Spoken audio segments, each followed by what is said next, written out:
In this video, I want to show you how to remove ArcGIS Pro from your system, and there are basic reasons why you may want to remove ArcGIS Pro from your system. Number one reason is if you want to upgrade to higher version. To avoid conflicts, you have to remove the previous one from your system before installing the higher version.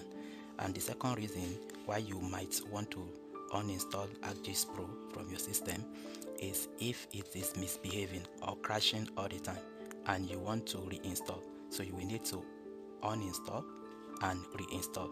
So to uninstall or remove it, just come to this search and search for control panel. When the control panel opens, come to program and features.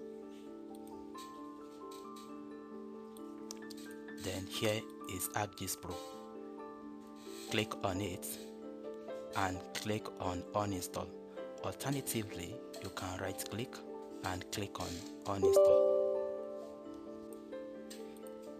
It will bring this interface where you have different options, either to modify, repair or remove. So in this instance, we want to remove. Select remove and click on next. Click on remove. This process may take several minutes, so you just make sure your system is plugged to the power and be patient for it to holistically remove all associated files with this software from your system.